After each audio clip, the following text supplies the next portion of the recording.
Сәлеметсіздер ме, құрметті студенттер? Бүгінгі практикалық сабағымыздың тақырыбы өсімдіктерді қорғау бойынша Қазақстан Республикасының заңы. Мақсаты өсімдіктерді қорғау бойынша Қазақстан Республикасының заңы туралы мәлімет беру, практика барысында теориялық білімдерін тереңдету. Күтілетін нәтиже: өсімдіктерді қорғау бойынша Қазақстан Республикасының заңын біледі. Өсімдіктерді қорғау бойынша Қазақстан Республикасының заңында пайдаланылатын негізгі ұғымдарды анықтап түсіндіре алады. Өсімдіктерді қорғау саласындағы қызметті жүзеге асыратын мемлекеттік ұйымдарды ажырата алады. Өсімдіктерді қорғау туралы Қазақстан Республикасының 2002 жылғы 3 шілдедегі номер 131 заңы. Осы заңда пайдаланылатын негізгі ұғымдар: бірінші, арнаулы сақтау орындары, көмінділер, тыйым салынған немесе жарамсыз болып қалған пестицидтерді, сондай-ақ олардың ыдыстарын кейіннен кәдеге жарату немесе жою арқылы қауіпсіз сақтауға арналған сақтау орындары. Екінші, арнаулы техника, пестицидтерді қолдануға арналған құрылғы және жабдық. Үшінші, аса қауіпті зиянды организмдер. Оқтын жаппай көбеюге және таралуға бейім, экономикалық, экологиялық залал келтіретін және уәкілетті орган бекітілген аса қауіпті зиянды организмдер тізбесіне енгізілген зиянкестер мен өсімдіктер аурулары. Төртінші, зиянды организмдер.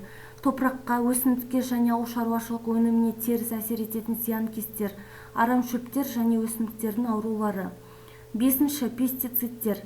Зиянды және аса қауіпті зиянды организмдерге, карантинді объектілер мен бөтен текті түрлерге сақталатын ауыл шаруашылығы өнімінің зиянкестеріне қарсы күрес үшін, сондай-ақ тұқымдарды дәрілеу, егінді жинау алдында құрғатып алу, жапырақтарды түсіру және өсімдіктердің өсуін реттеу үшін пайдаланылатын химиялық және биологиялық препараттар. Инсектицидтер, родентицидтер, гербицидтер, өнуге қарсы құралдар және өсімдіктердің өсуін реттеушілер, дефиолианттар, десеканттар. Қазақстан Республикасының өсімдіктерді қорғау туралы заңдары. Қазақстан Республикасының өсімдіктерді қорғау туралы заңдары Қазақстан Республикасының Конституциясына негізделеді және осы заң мен Қазақстан Республикасының өзге де нормативтік құқықтық актілерінен тұрады. Өсімдіктерді қорғау саласындағы мемлекеттік саясаттың негізгі міндеттері. Өсімдіктерді қорғау саласындағы мемлекеттік саясаттың негізгі міндеттеріне: бірінші, мемлекеттік азық-түлік қауіпсіздігін қамтамасыз ету. Екінші, қолайлы фитосанитариялық ахуалды қамтамасыз ету. Үшінші, фитосанитариялық іс-шараларды жүргізу кезінде пестицидтердің адамдардың денсаулығына зиянды әсерінің, ауыл шаруашылық өнімі, қоршаған орта ластануының алдын алу және оларды болдырмау болып табылады. Қазақстан Республикасының мемлекеттік өсімдіктер қорғау жүйесіне: бірінші, Қазақстан Республикасының үкіметі. Екінші, уәкілетті органның ведомствосы және оның аумақтық бөлімшелері. Үшінші, облыстардың, республикалық маңызы бар қалалардың астананы жергілікті атқарушы органдары. Төртінші, өсімдіктерді қорғау саласындағы қызметті жүзеге асыратын мемлекеттік ұйымдар. Бесінші, мемлекеттік фитосанитариялық бақылауға жататын объектілерді пайдаланатын жеке және заңды тұлғалар енеді. Өсімдіктерді қорғау саласындағы қызметті жүзеге асыратын мемлекеттік ұйымдар.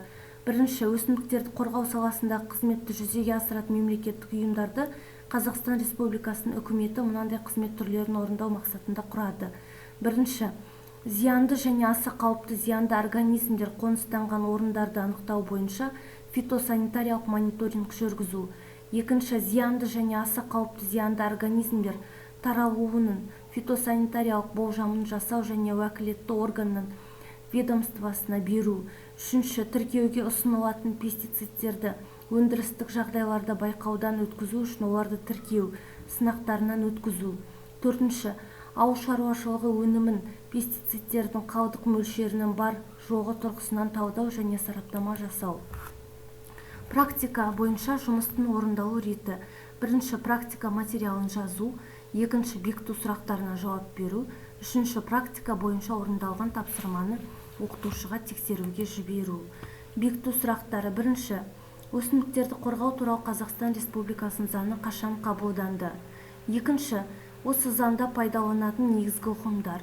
Үшінші, өсімдіктерді қорғау саласындағы мемлекеттік саясаттың негізгі міндеттері. Төртінші, өсімдіктерді қорғау саласындағы қызметті жүзеге асыратын мемлекеттік ұйымдар. Бесінші, Қазақстан Республикасының мемлекеттік өсімдіктер қорғау жүйесіне не жатқызылады?